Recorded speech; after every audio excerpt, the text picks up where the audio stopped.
Agni Zotis here, Make Kids and the Educators edition. Today we have Derrick Brown, a dear friend of mine, and also somebody that I really admire, and is a collaborator. He supported one of my projects with Make Kids, and he really stands for something that's really ethereal for me, because many people think like they have to make millions or billions to build schools and become with education, and here's a man that proves us all wrong. So thank you for coming over and opening these conversations. And let's talk about education, Derrick, or you could tell us a little about your journey of how you started, a little your history. Yeah. I'll make it quick. Basically, retired military, 27 years. After that, worked with corporate for a while, for about 5 years. And after a real bad relationship, at the precipice, we changed. So I gave up everything, the house, the home, the 6-figure job, and looked to seek something more of value than what I thought the American dream was. And that was going out to do some volunteer work. So I was looking at Africa. However, a friend called me one day and told me he was heading over to the Philippines to help an orphanage over there. I'm like, oh my God, this is something I want to do. So went over to the Philippines, and we supported kids there with clothes and food, and the kids, they sung for us and on stage and all that. I was just so torn apart. And I said, this is something that this is my passion. I would love to continue some operation like this. So the next year, moved over there and started my organization, Everybody Gets to Eat. And the basic vision was a planet where everybody gets to reclaim their human right to education and natural resources, even in remote places in this world. And that was the overall objective. So started off with feeding programs, school supplies, and even building bamboo homes for homeless individuals living in the squatter areas of the Philippines. That advanced out to going over to Cambodia and building schools in Cambodia. Computer schools is that we were working on. And I traveled about 600 miles in 2 days to remote areas, speaking with the locals, trying to get a sense of the culture and the issues, with children and education. Friend Ella, she come here before, and she showed me the pictures, and she tell me the story of your school that sits outside the church, but you have no building, you have no classroom, and all you have is just this one here, just a board. Mình chào bác nhóm ai đó bắt nhóm tao tin mà đó hay có cho bài một trang kia thì ta yên sau tao giờ Agni để sao tại giờ Agni ở nhà riêng tế dân riêng ở chân khí hay dân riêng ở trà thiên là bạn bài chấm. I feel so sad. I feel so sad when I see this. It touched my heart. And I say, what can I do to help the children learn? So now I am here to build you new classroom. Thì đấy có mà tin ấy và đặc biệt chui trong cả san xong ra đến mai là giờ được Agni. This is the first classroom.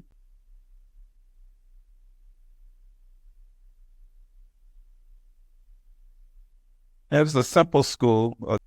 Have it going. Thank you. Sit down. Yes. Look at the difference. Being placed in an environment of learning, you can sense the energy in these kids in the opening of class. I love how eager they are to learn. Actually, this was the first time being exposed to a laptop. We had training modules set up on the laptop so the kids could get engaged, and they were very, very enthusiastic about this opportunity. Amazing. So everybody gets to eat. And we're in this Cambodia up in the mountains or in the... No, it's about a 5-hour drive from Phnom Penh. I know you're familiar with Phnom Penh. Okay, that's a major city there. Okay, where the actual king palace is at and all of that. So it was a very exciting project that I employed there in Cambodia. I visit 5 other sites, okay, throughout Cambodia, to even going as far near the Thailand border where they'd never seen a foreigner before. So it was an amazing journey. Oh my God, and unfortunately, that school right there, I paid for everything. All my projects I paid out of my own pocket, okay, using my military pension and my savings. That school there cost me about maybe $8,000, okay, to build. And the bamboo project I did, again, that paid out my own pocket. That was probably about a $7,000 project that I did there in the Philippines. So yeah, so it's been an awesome journey, okay, and the joy of serving and giving. Yeah, yeah. What giving, because education is so connected to wealth and being able to eat, right? I mean, it's There very you go. fitting. Everybody gets to eat. Absolutely. Yeah, and the statistics, I mean, prove that, right? It's like education will. Yeah. And here's one of the things that I really focus on, and that was English. Them to learn English, okay? If you can speak English fluently, you don't even need a college degree. You can get a job. And you know that in those cultures, okay? Yes. Work hotels and hospitalities and all of that, So that was one of the things we harbored on, okay, with the instructors that's teaching the kids English so they can be proficient in that. And geography too, okay, so they can know the world, okay? I mean, even here in the U.S., okay, most of these kids, they're in their bubble. They don't know anything outside their zip code. Oh my God. I mean, it's crazy how Americans don't know geography. It makes Exactly. sense. It's like, get a globe. Yeah. Yeah, absolutely. Listen, and also now with the virtual world, I really feel like it's all shifting anyways, economics and jobs and all that. Even in the VR, like virtual assistants, a lot of them are coming from the Philippines, India. Yeah. And they're getting money that's like compatible with the US. So it's money outstanding for them. Absolutely. For example, what was the biggest issue you saw out there with education? What are your what do you see as the biggest issue? Well, number one, poverty. Okay, when you can't eat, education is not a priority. Okay, you know as well as I do your visits in India and all that. Okay, we have to eat. Okay, and if that's the case, you don't have time for school. You got to get on this farm and work. So that was one of the key issues that I can point to.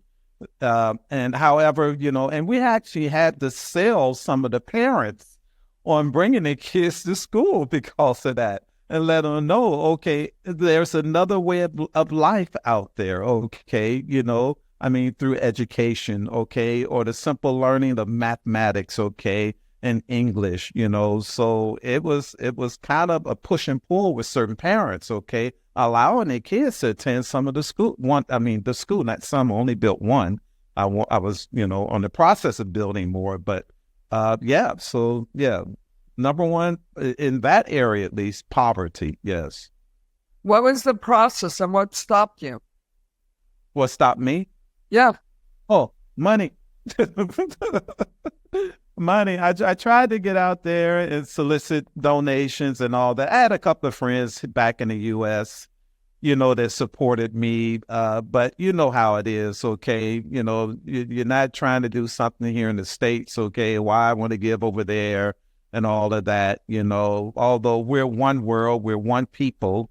That's how I see it, at least, So, yes, that's what held me back, and and I look at the videos, I look at some of the areas I visited, and they were so excited, Agni. I mean, I was looking the other day at the videos, and I said, I'm going to finish my mission, dear.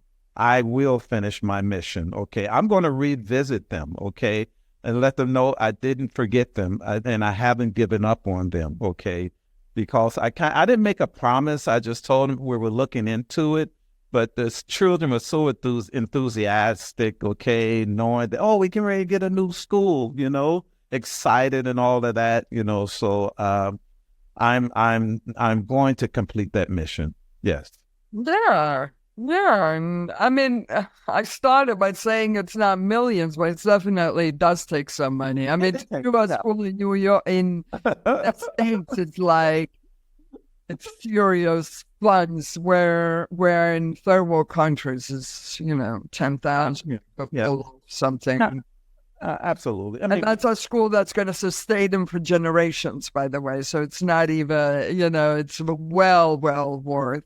And I hope somebody that sees this maybe wants to collaborate with you, because absolutely, that's how it's done. And yeah, we do need some money, but we also need the will and to identify. Absolutely. Anyone that wants to support the organization and continue this endeavor, actually, I would welcome them to come out there and visit the place, and take you on the tour of the area. Okay, it'd be an exciting adventure for you. So, have great friends in Cambodia and the Philippines, and it's a safe place. Okay, you don't have to worry about that. So yes, you're more than welcome to join me in this endeavor. Yeah. What's next for you, Derrick? What's next? Cambodia. Again, my heart is in Cambodia.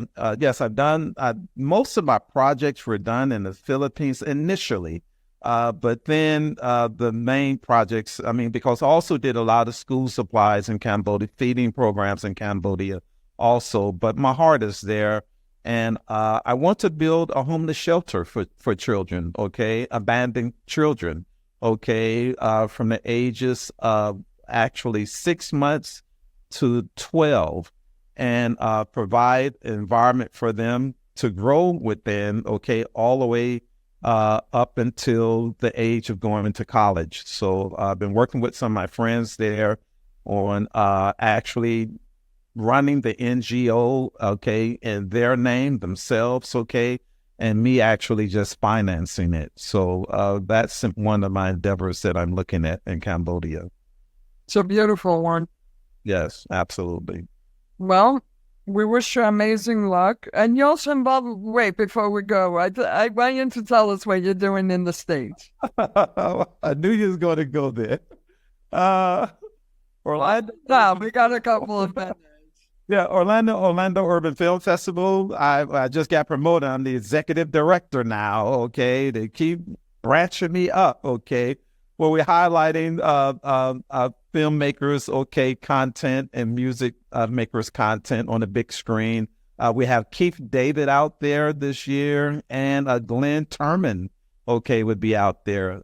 Percy Jackson plays in the Disney movie Percy Jackson. And, Cooley High back in the day for you old heads out there, so he'll be there. And also Felton Pilot, the producer of MC Hammer. MC Hammer has a new video that's coming out, okay, talking about his old background and how he got started. So the producer of that will be there attending also. So, yes, that's one of my endeavors that I'm working on also. Oh, as you were talking about this, it would be interesting to see a little film put together about your projects out in Asia. Yes, I have the content too. Absolutely. And merging all these projects, because they're all kind of the roads to the top of the mountains, let's say. Yeah. Yeah. And I mean, we met out in India in Rishikesh, and the way we met was through a friend. I had just landed in Rishikesh, getting ready to do a program with my kids, my little school, and my friend was like, "Oh, there's a guy here that wants to buy materials for right. for kids," and I'm like, "What do you mean?" Like, yeah, sure, why not? And I walked in that place, and there you are, and I'm like, "What? You're from Chicago?" Like, I don't know, it never occurred to me that I was gonna. Yeah. Yeah, but you hopped on the back of the motorbike with me, huh? You That's right. rode over there. Okay. Yeah, we're definitely friends and collaborators for life because these are aligned projects and they're very important. Absolutely. Yeah. And if it's in the States, as we know, the States are really going through also a massive shift. I mean, the whole educational system is going through the massive shift globally and nationally. Yeah, well, I think, okay, this is a strategy of dumbing our kids down, okay? I'm gonna just, as my mama used to say, put it where the ghost can get it, boy.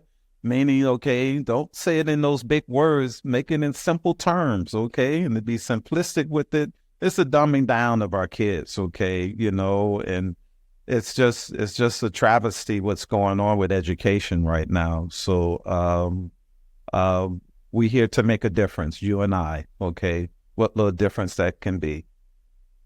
I used to make jokes about that with another friend, educator, that was like the anti-intellectualism in our schools, but it's real. Yeah. It's very real, oddly enough. Yeah. I agree. And it's, and it's not, and I kind of say it, not being too, if you have money, you have no issue, put it that way. Right. Okay. It's no different than over there in Cambodia and the Philippines, okay? Which is everywhere. Exactly. You got money, yeah, you can send your kid to private school, okay, and do your thing. Right. Whatever you want to do with your children, okay? But you run into that same situation. Actually, you run to the same situation. The families have to eat. Look at inflation and all of this, okay? Yeah. Well, at least we do have the public school system, but what's been taught in that school system, so and nothing against educators, okay? Please, I humble myself to all educators out there. You're doing your job, okay? I know you're doing your job, okay? It's just the children, okay, with the social media and all this other stuff, okay, the distractions out there that they have, it's challenging. I'm sure it's challenging, okay, to keep that attention span, okay, and share with them the importance, okay, of learning English or learning math, okay, and all of that, rather than, your social media channel or your Facebook page and all of that. So nothing against educators at all. Okay, I'm not going in that direction at all. No, because also educators are following a strict curriculum given by their state, right? Exactly. They have to really, they're working within parameters of tests. Exactly. And that's what they got to prove on how valuable they are, depending on how their kids are testing. Exactly. So everybody's feeling the squeeze. I also think like that system was developed, 100 years ago for the Industrial Revolution, and all of a sudden, right, we're in a different revolution, which is the AI revolution, is upon us. How do we merge these things will, in the next 5-10 years, it's going to be quite dramatic. Yeah. And AI is a useful tool, okay? Yes, the pros and cons. However, if you know how to use it to your benefit, okay, especially for learning, oh my God, okay, you can critique your learning curve with AI tenfold. I mean, I don't know if that's being taught in schools or not, but yes, that's another tool down the line that I will be implementing, okay, when I go back to my school project in Cambodia on a small, very small scale. However, the tools are there now, okay, where it can be a lot more efficient. Yeah, the tools are there. And not only are they there, it could be small, but it's global. It's everything. Absolutely. Pandora's box is open. My friend, to be continued. Any last words you want to add before we No, well, my adage is always to love is to share and serve, okay? So, you and I, dear, we talk all the time about serving, okay? You talk, you speak about make kids so much. what you want to do there. And, you know, my heart too, with everybody gets to eat. So we're on a endeavor in life to serve. Okay. And let's continue that journey, and hope you guys who sees this video reach out and give us whatever support you like. It doesn't have to be monetary, okay? It could be, hey, I like what you guys are doing, okay? You know, so it doesn't have to be monetary, anything like that, okay? What does that do with us? It empowers us, okay? We on the right track, okay? Yeah, maybe somebody from Cambodia and Philippines. I mean, down there, there's tons, Absolutely. you know, getting involved with developing their curriculums. That's for sure. Absolutely. Right? Because things are not as complicated as we all make them to be. They're pretty simple, aren't they? They are. No, and yeah, I mean, you know, the learning, the ability to know how to read and write, it's just basic stuff now. It's basic. It's just like reading, you know, the instructions of my medicine, like basic stuff that it's so easy to take for granted. Yeah. But it's so real when millions and millions of kids are denied this basic education. And for me, emotional intelligence, understanding what humanity is fundamental. Absolutely. It just makes a better person, a better family, a better community. Yeah. And one other thing that I came across was the whole concept of, you know, why you would not want to educate everyone in third world countries, because the labor force, okay, you know, they need that lower class, okay, the servants, okay, Of course. caretakers, all of that, the uneducated, that's a huge labor force, okay? Of course. Brings in billions of dollars, if not, I mean, you know, if not more, now, what, millions at least over there, you know, so that's something that, okay, was told to me by a Cambodian. And I said, oh, I never thought about that, okay, you know. So, Yeah, well, that's the way of the world, and we see that everywhere, but it is shifting as economics are shifting, and we'll see what happens, but it is shifting. We're in the rapid Absolutely. movement. Derrick, thank you so much for your time. No, thank you, dear, for having Thank you for everything you did. Let's do this again, okay? To be continued. Listen, and we're going to put your links to your websites or whatever you want to put, but I think we should let people know about Everyone Gets to Eat. Everybody gets to eat. Everybody. Yeah. Everybody. Yeah. www.everybodygetseat.com. Okay. I mean, it's right there. Website is going through maintenance now, so please give me a couple of weeks. Okay. It'll be up and running. However, if you just Google that, you'll see it myself on Facebook, Instagram. I'm all over the place, and you can look at the work I've done over the past, I guess 7 or 8 years, okay, serving over 7,000 children around the world and completing over maybe 65 humanitarian projects, okay, around the world. So all that information is out there on the internet. You can find me out there. I love it. We're going to put the links. We're going to add them all. Absolutely. Okay. All right. With pleasure, okay? Be safe. Bye.